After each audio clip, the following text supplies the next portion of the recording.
Hello, hello, hello, and welcome, welcome, welcome. Getting ready for another Q&A and live session today, talking about physical boundaries. Come on in, say hello in the chat. We're going to give everybody a few moments to get notifications and come on in, and then I will get started officially. Yay! Hello, Womanopolis. Good to see you.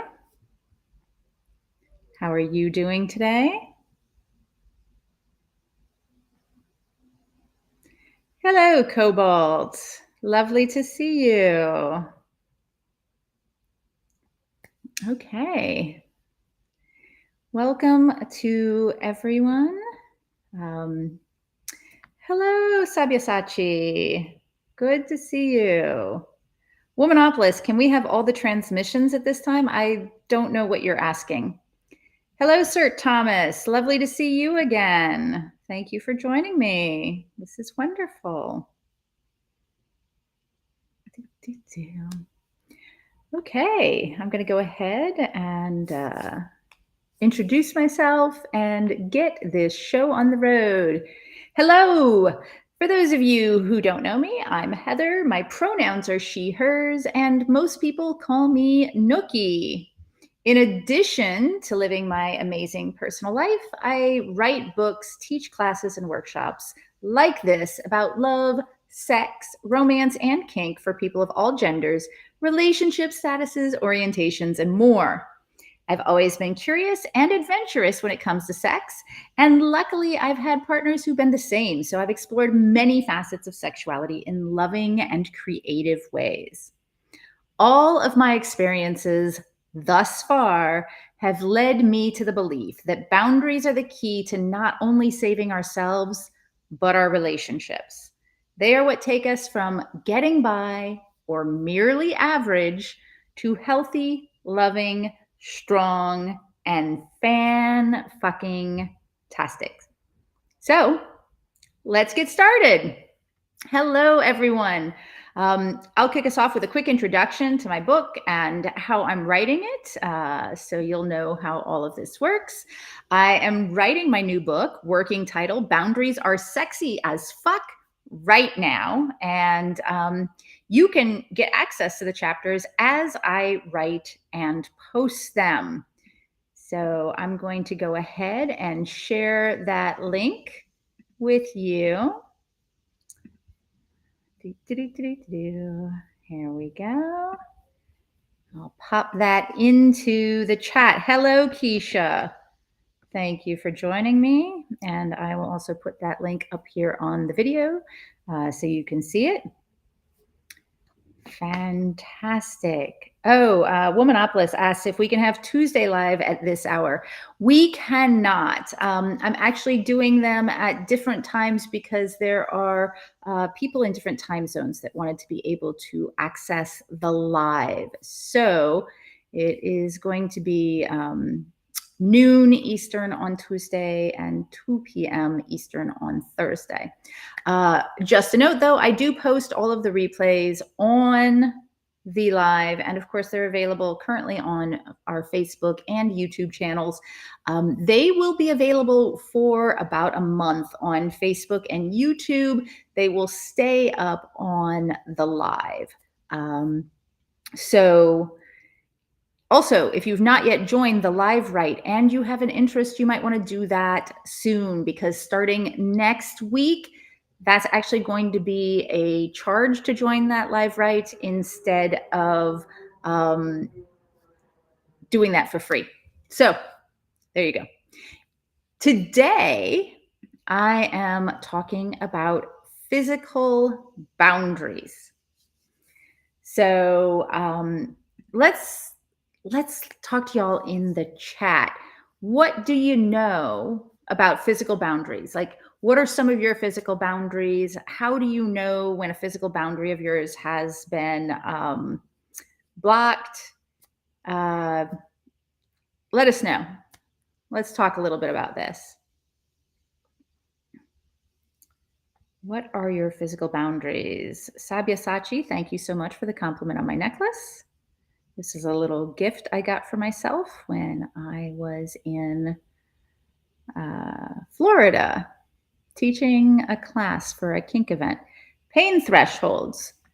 Oh, that's an interesting one. So, yeah, that's absolutely a physical boundary. If you are experiencing something with someone else and it is painful to you in a way that you do not like, that is absolutely a physical boundary. For me, I have a very large personal space boundary with strangers.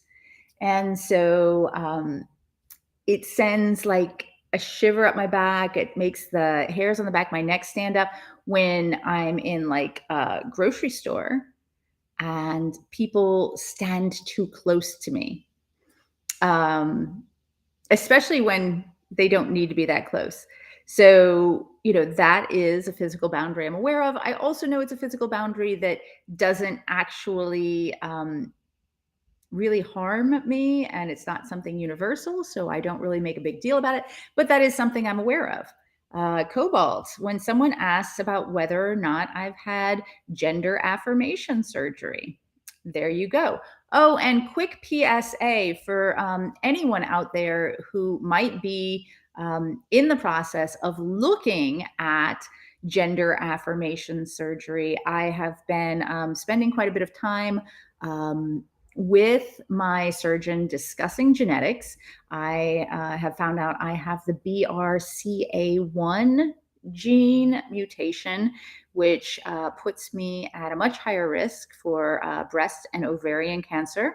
And I am in the process of scheduling surgery to take preventative measures. Something I learned for people who are transitioning, whether you are assigned female at birth or assigned male at birth, consider getting genetic tested for the BRCA1 and other genes that might affect your breast cancer risk, your ovarian risk, and your pancreatic risk. And that is, aside from the ovaries, that is actually applicable to all genders.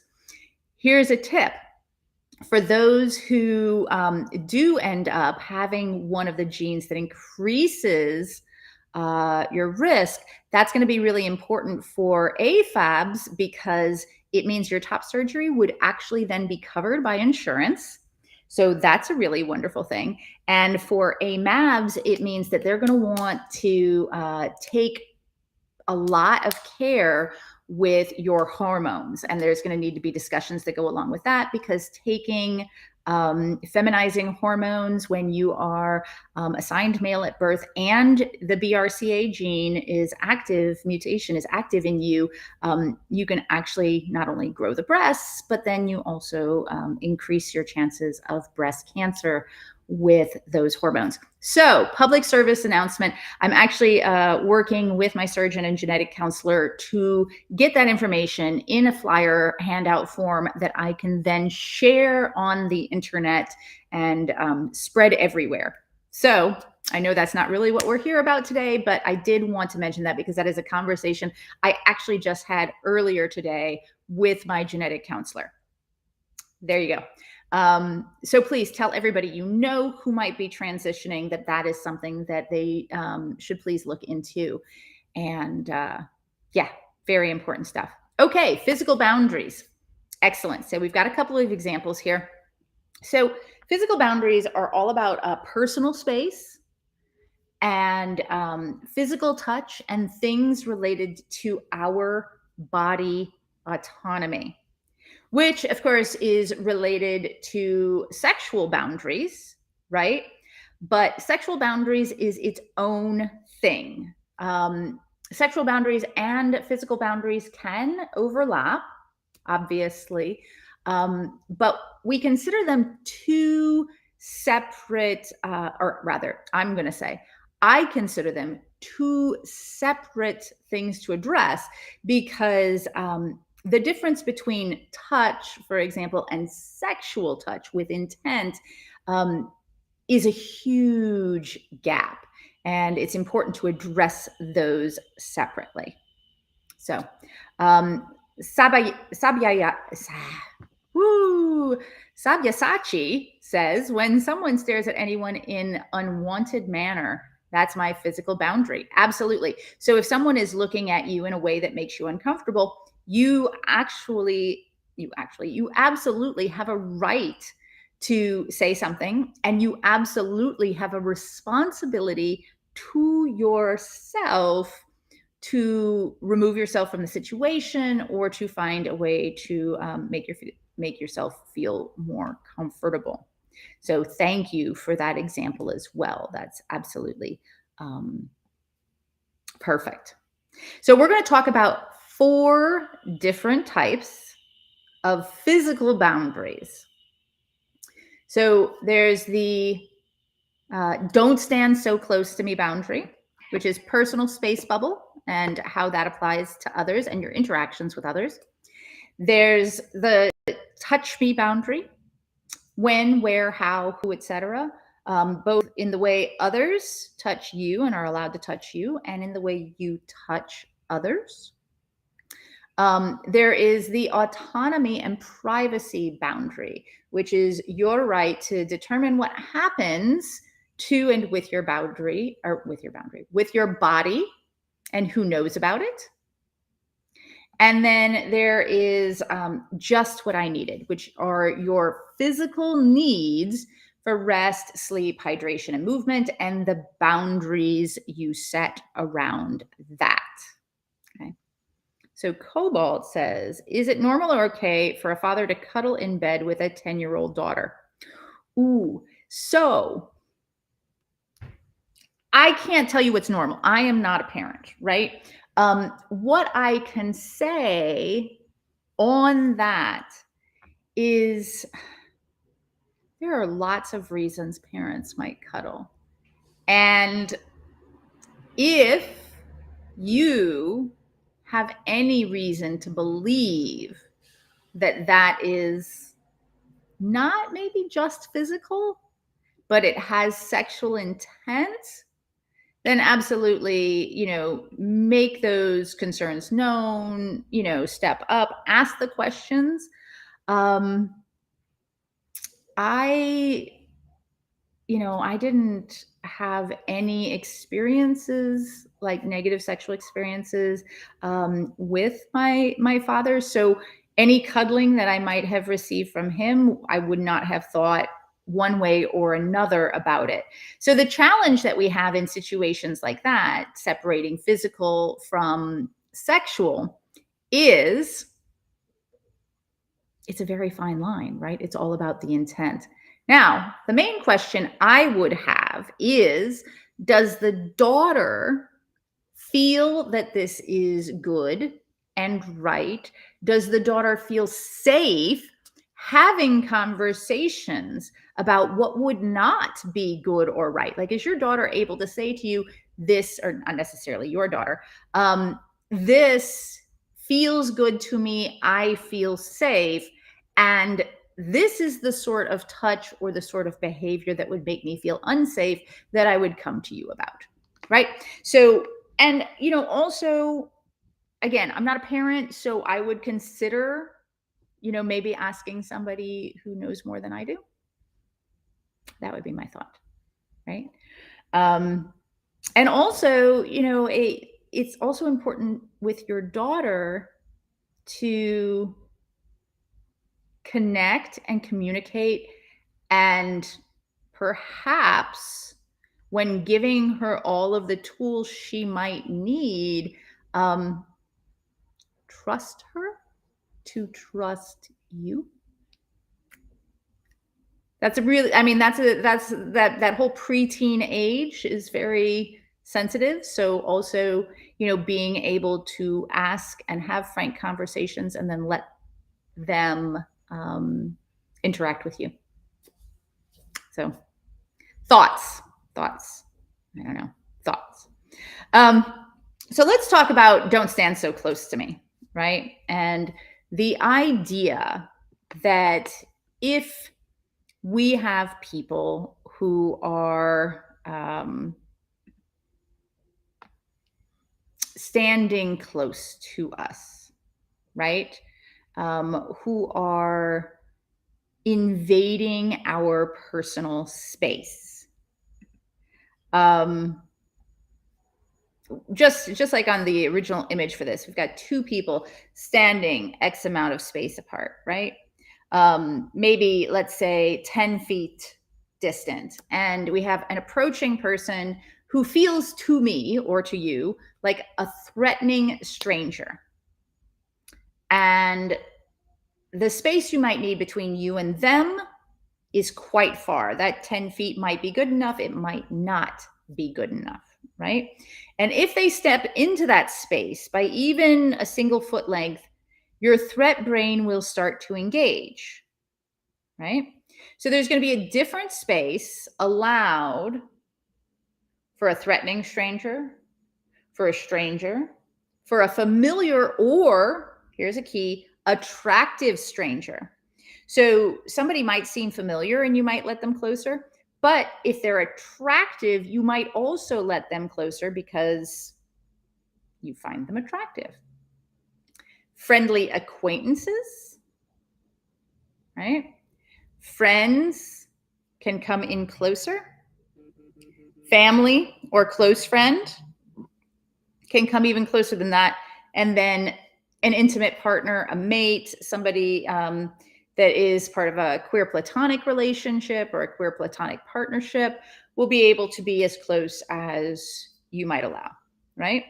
So, and even the spaces that you require with each of these people will vary based on circumstances. So Womanopolis just said, what about in the subway, right?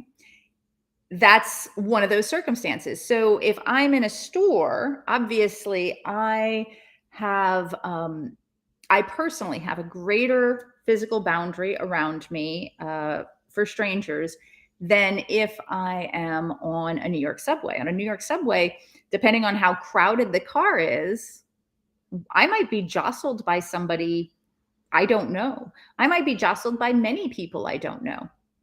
That's a different experience. Like, sort of like in an empty movie theater. If you're in a completely empty movie theater and you're sitting there and the movie is just about to start and you've got your popcorn and you're all good to go, and then somebody comes in and sits right next to you, that's going to feel differently to you, most likely. It's going to feel more threatening, more invading of the space than if the theater was completely packed and one of the last seats left was next to you, right? It's circumstantial. Kids are taught to hug people against their will. This is what I was talking about on Tuesday when I said that having unhealthy boundaries or let's say not having healthy boundaries is not your fault. We are taught from a very young age that our boundaries don't matter. It is, however, your responsibility to create better boundaries, healthy boundaries for yourself, because it's up to you to take care of you.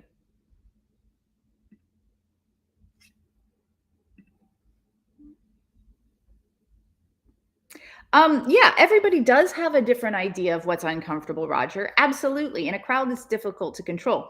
Here's the thing. In a crowd, when I'm in a huge crowd, people like being right next to me doesn't bother me at all. And if it did, because I do know people who hate crowds, I would personally do my best to avoid crowds, right? This is something that we can learn about ourselves and we can take steps to avoid or to mitigate, right?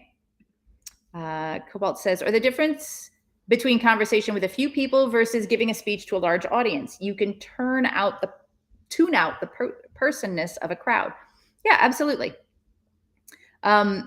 Me, like, that's less of a factor because I've been speaking to people publicly since I was 17.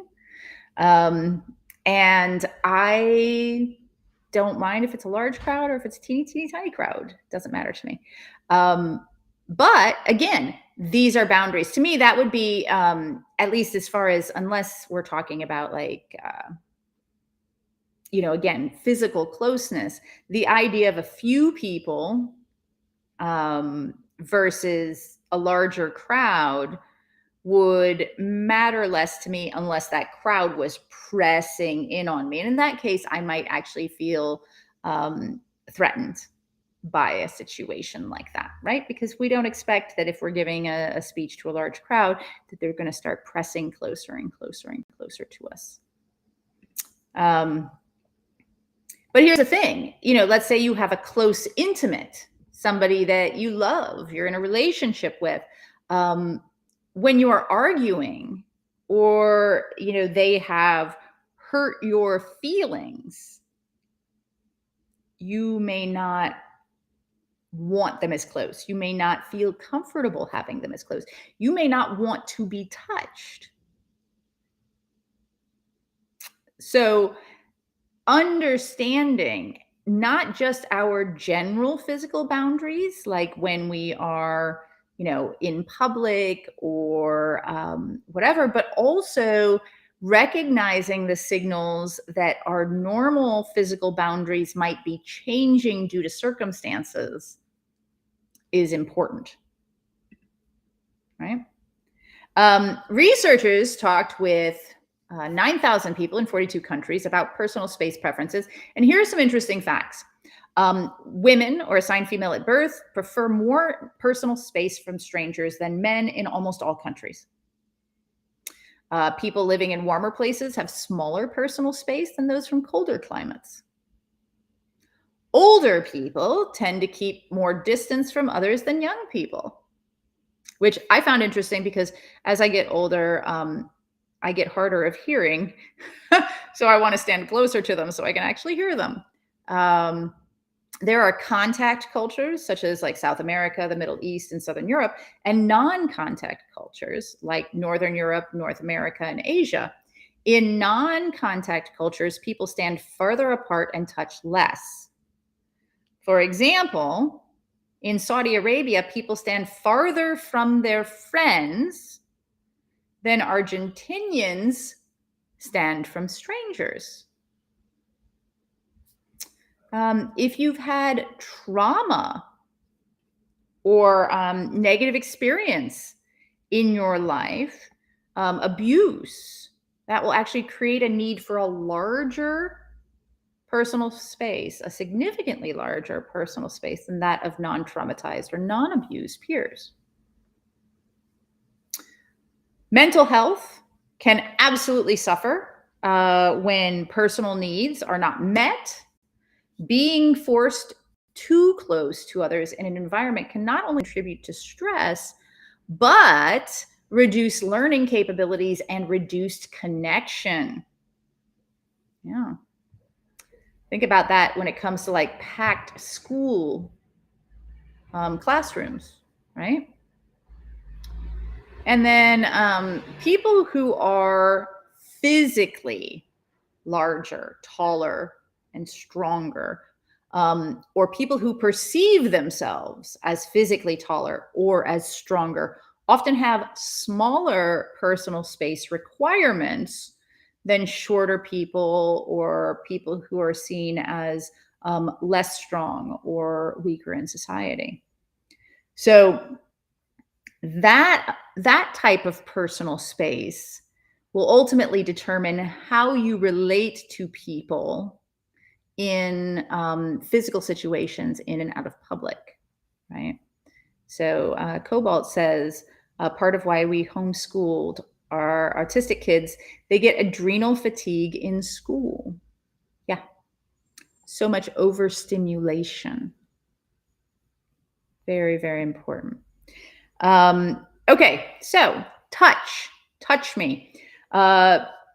Touch boundaries and Cobalt. I know that we've had a discussion about this. Oops, sorry about that.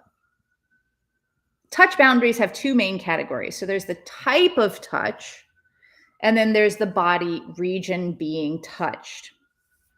So any type of touch can cause pain or discomfort. Doesn't matter what type of touch it is. If they do, then one of your boundaries has probably been crossed, even if you didn't know it existed. So the types of touch, in order of general perceived intimacy. From least intimate to most intimate. Professional touch. Now, in professional touch, this might be a handshake. You go in, you clasp hands, you shake, you release. It might be a touch on an intimate area, like during a breast exam by a medical professional to assess and diagnose. Professional touch can also be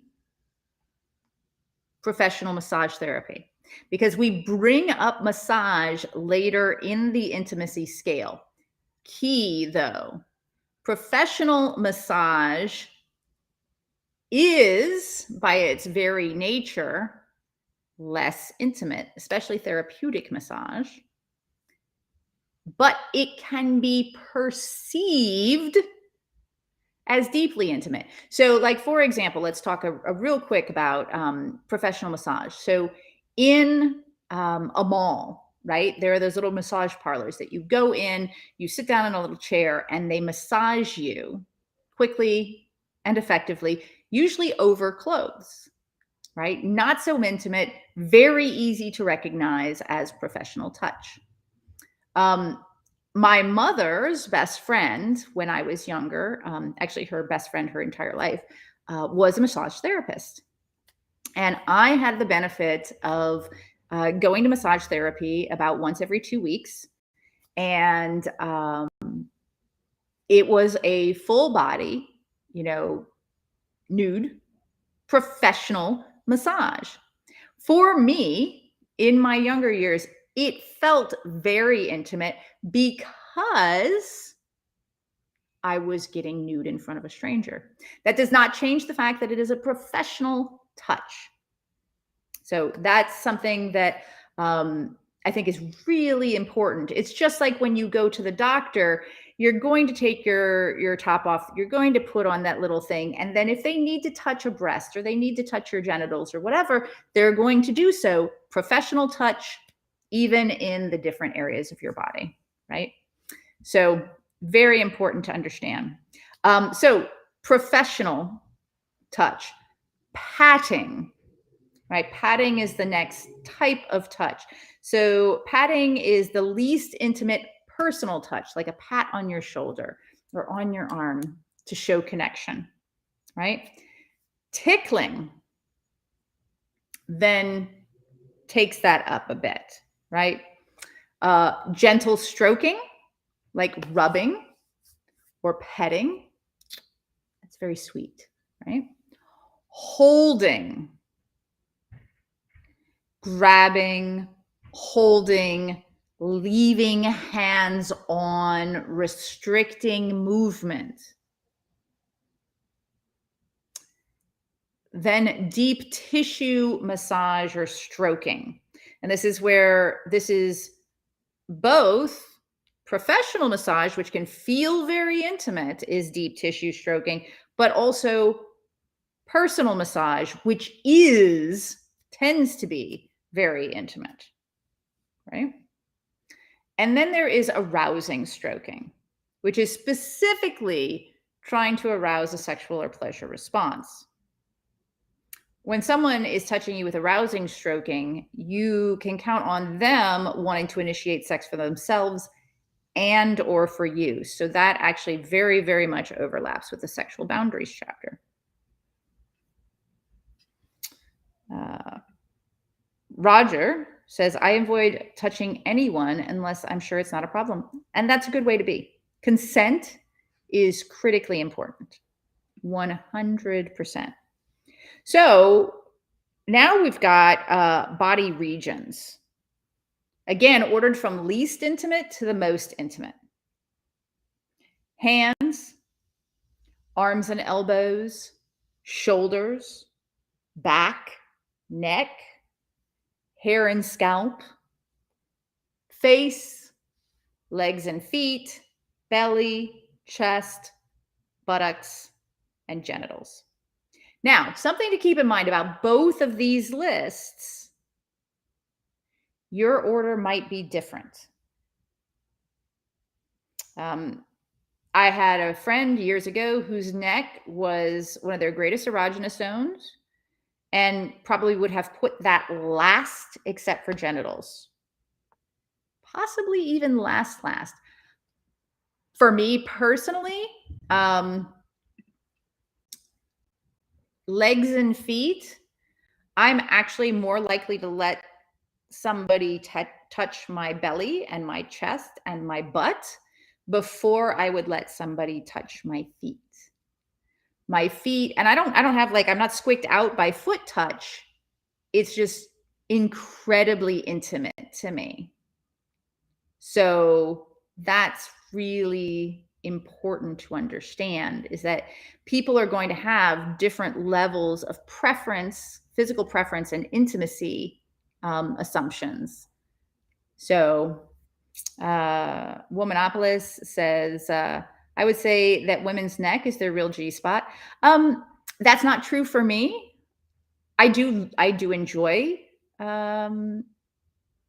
stimulation on my neck, but it's not my G spot. It's not even close. Like, it's, yeah. But I mean, for some people, absolutely. And the person that I knew who had a super sensitive neck was actually a man. So, and then Cobalt says, I knew someone who could orgasm from belly button touching. So I actually have the ability to orgasm from a strong bite right here on this nerve bundle. So yeah, there's a lot of different experiences that we can all have that would change how we perceive intimacy and touch. So, and the great thing is, learning these things about yourself means that you can also take them into better account for others and with others, right? So going back to Womanopolis and their comment about a subway. On a crowded subway, someone's hip being jostled into your buttocks, or even someone's leg being in close contact there, would feel radically different than a hand straying and touching your bottom, no matter how close the quarters, right? So areas of touch might feel more intimate when touched with different parts of the body. So my feet being touched at all by someone intentionally, with the exception of professional touch like pedicures, is a no-go for me. But it's even more intimate if somebody uses their mouth versus their hands, for example. So a few questions to think through related to touch, just for yourself. Do you verbally greet, hug, or kiss your partner or partners when meeting? How do you greet friends? With touch or without touch? When meeting someone new, do you offer your hand, a fist bump? An elbow, right? Do you prefer no touch at all? How do you prefer to be touched? And how do you prefer to touch others? For each type of touch and region, who might be allowed that and in what situations? And here's one for those who have been traumatized or abused. Do you prefer to have your attention gotten before you are touched? Mm-hmm.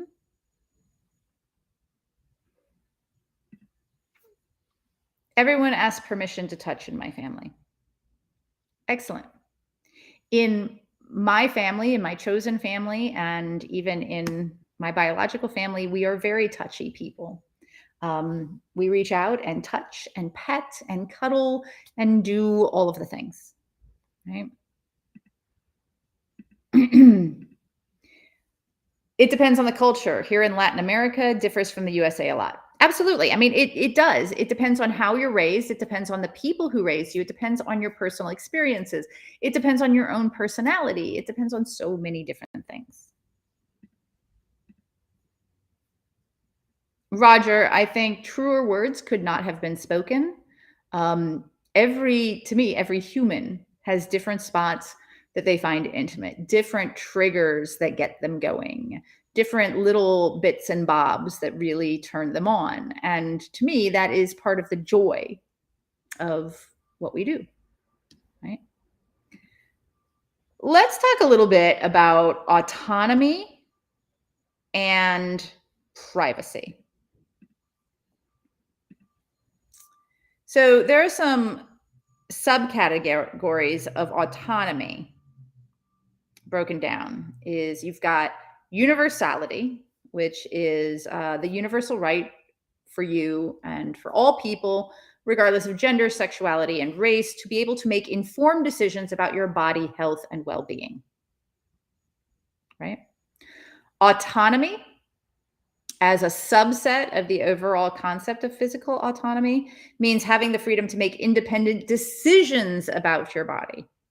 For example, what clothing and textures you prefer, whether you wish to receive medical treatment and what treatment, or when to be touched. And then agency, meaning you have the power or influence over your own body. You have the ability to exert that.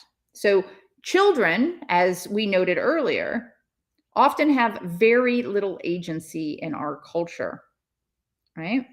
So,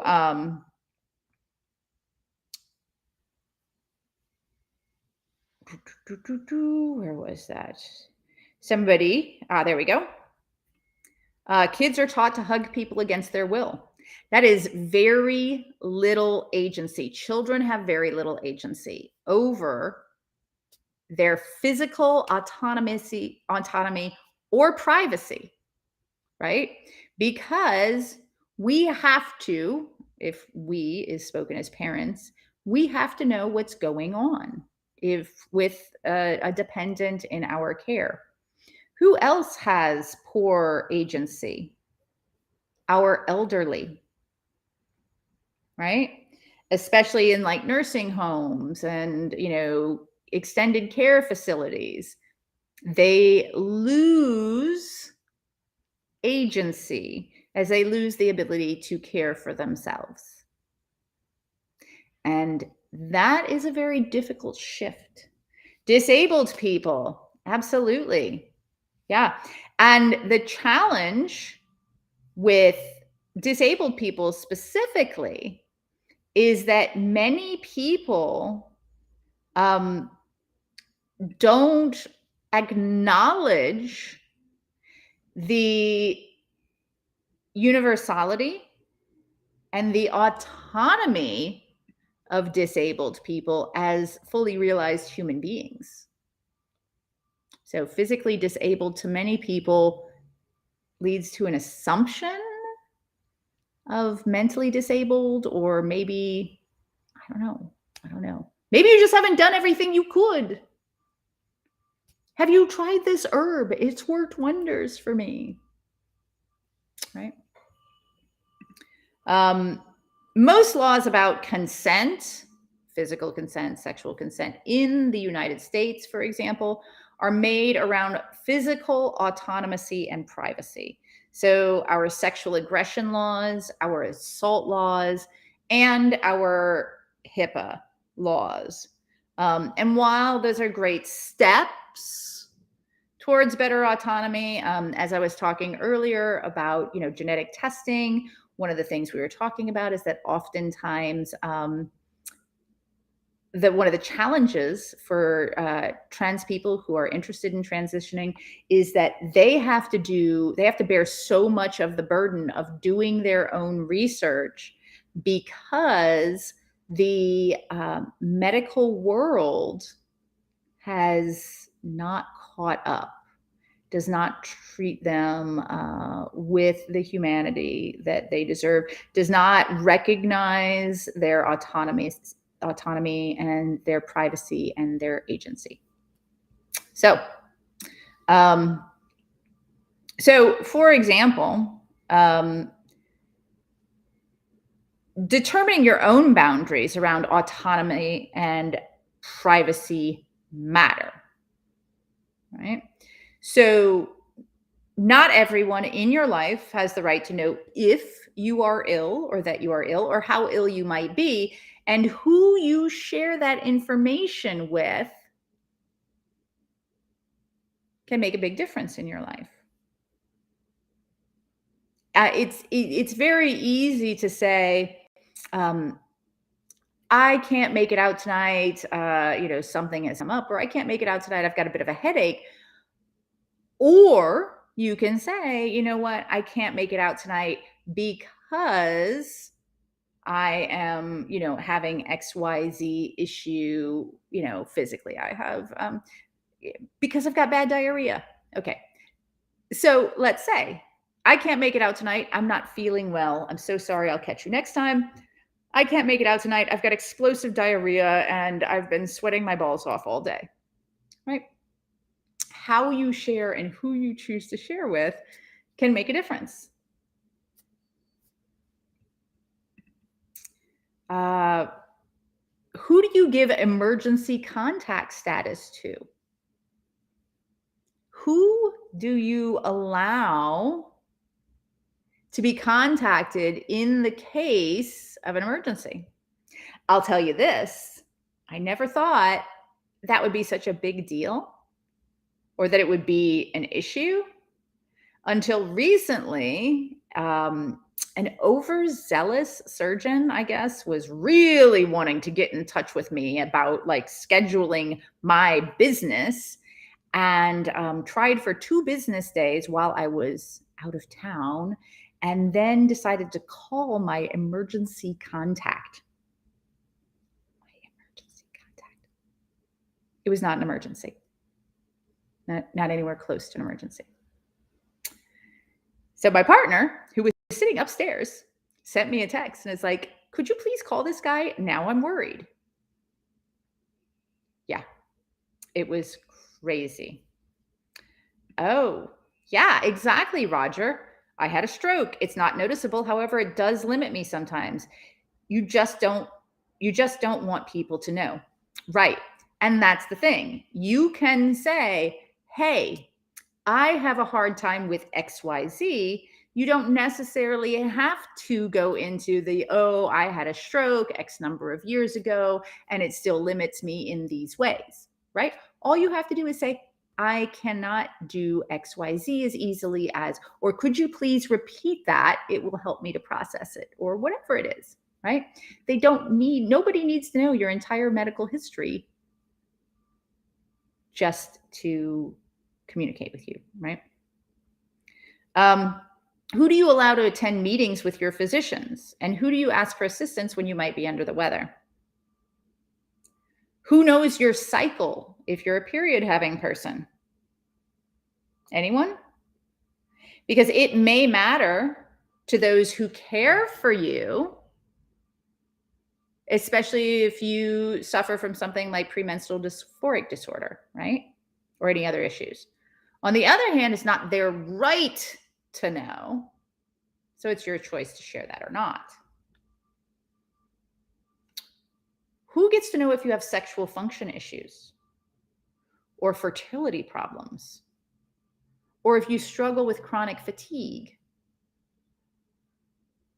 If someone innocently asks about a scar, do you want to say, or do you say, oh, that old thing, I barely remember where I had it? Or, oh, that's something I don't really want to talk about right now. Physical trauma can live in the body.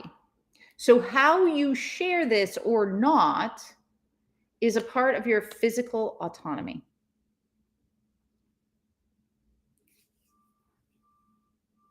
Okay. What do you need physically? Need to be at your best. And do you set boundaries around it? To maintain your health, to be at your physical best, what do you need? Food, water, sleep or rest, clothing, warmth, shelter, and physical exercise. So, how do we set boundaries around these, considering that setting a boundary won't get you clean, fresh water? And I will tell you this, setting a boundary, you must allow me to be physically fit, doesn't actually get me physically fit. Or I would have been so physically fit. Here's the thing. Boundaries related to your physical needs are more about making sure that others do not prevent you from caring for yourself. Um, I have a partner who's who physically and emotionally changes over time when he's not able to get outside for strenuous physical exercise. His work suffers, his emotional regulation is more erratic, and his overall outlook begins to dim. One of his personal boundaries that I've encouraged is that he will not allow anyone or anything to get in the way of that needed physical exertion, which can be tough, right?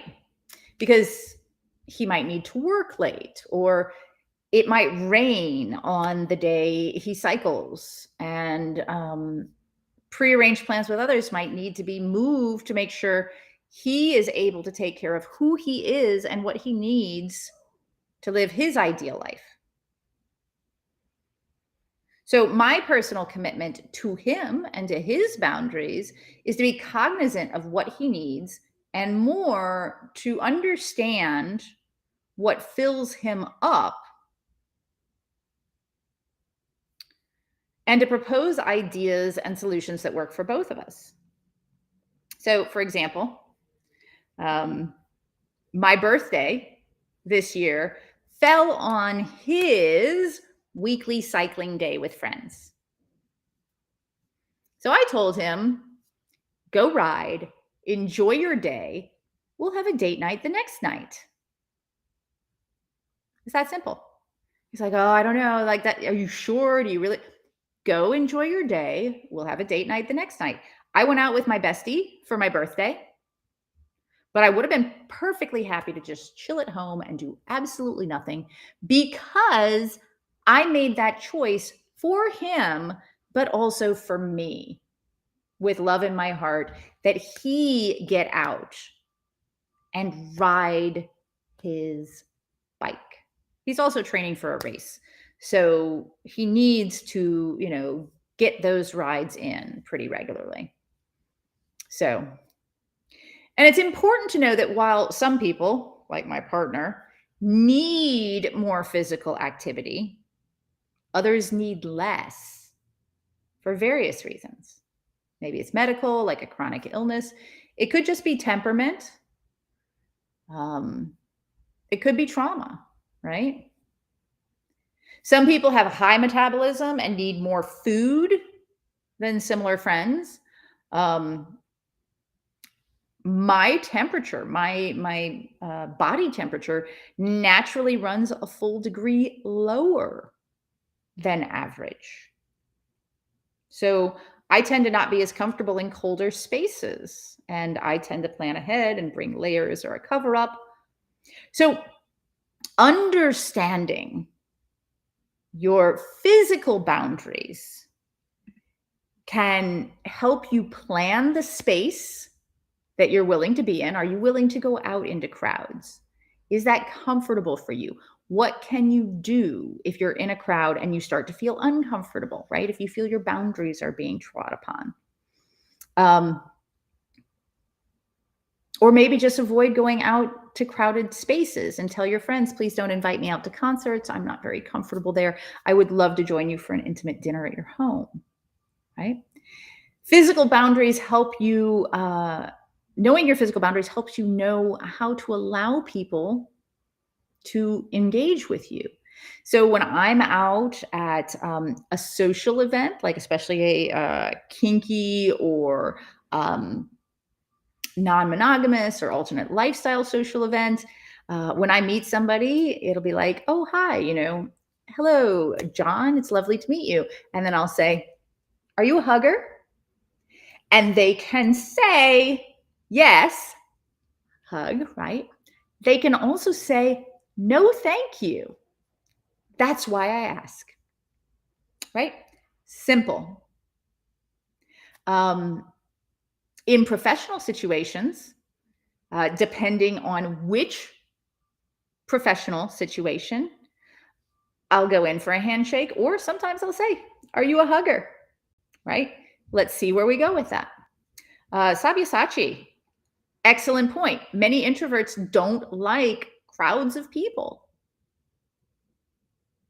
Um, many neurodiverse people have stronger personal boundary needs around touch, right?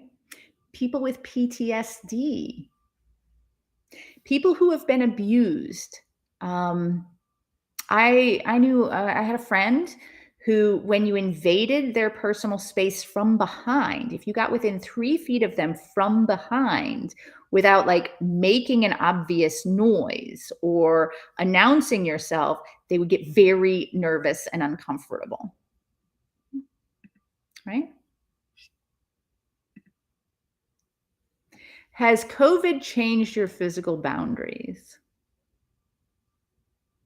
No. But I did notice something the other day.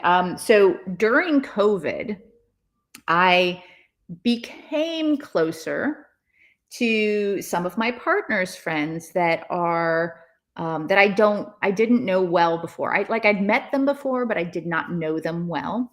And I became closer to them over COVID. And now that we are out of COVID, I find myself sort of stuck in the space of, it feels weird to suggest a hug to people I've known for 2 years and don't hug. Even though with a total stranger, "Oh my gosh, William, it's lovely to meet you. Are you a hugger?"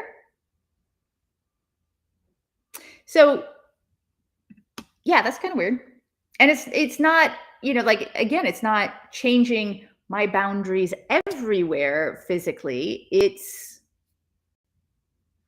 how do I renegotiate physical boundaries? Do I even bother to renegotiate physical boundaries with people that it seems fine that they're where they're at, right? But would they like a hug? I don't know. I suppose I could ask them. I'm just now really thinking about that in my head, though. Like it's just not really come up. So, do we have any questions about physical boundaries? I know we've had a lot of like little conversation going on throughout this, and that is absolutely fine as well. I do want to give you this link again. That is for the live write. And for those of you who may have missed it, I am currently writing my new book. The working title is Boundaries Are Sexy as Fuck. And you can get access to the chapters as I write and post them. So this is the link for that. And I would love you to join me. It is Thursday, September 8th.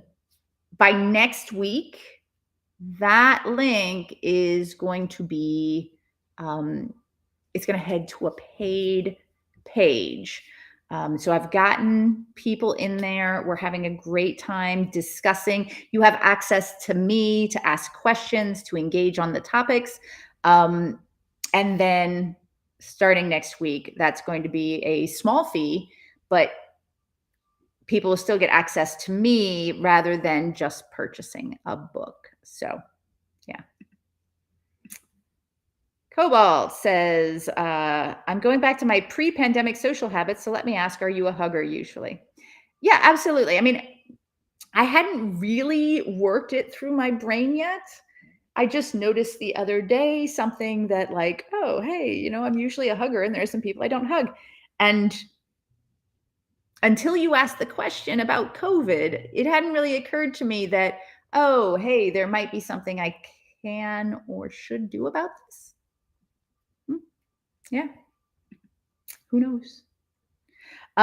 So, for those of you who might not yet be in the live right, just yesterday, I actually finished the chapter on time boundaries. Yeah. Super excited about that. And then coming up, let's see, next. Oof, do I even have it in here yet? I do not. Oh, here we go. Fet blurbs. Okay, so next Tuesday, the sweet spot is the topic. Oh, I do love the sweet spot. So next Tuesday, I'm going to be talking about at noon Eastern, I'm going to be talking about the sweet spot. Let me tell you a little bit about the sweet spot. I talk a lot about the sweet spot because it's beautiful. It is a perfect example of boundaries and autonomy, physically and others. So the sweet spot is, if you imagine a Venn diagram, you've got, here's what I want, and here's what you want, and the sweet spot is that bit in the middle.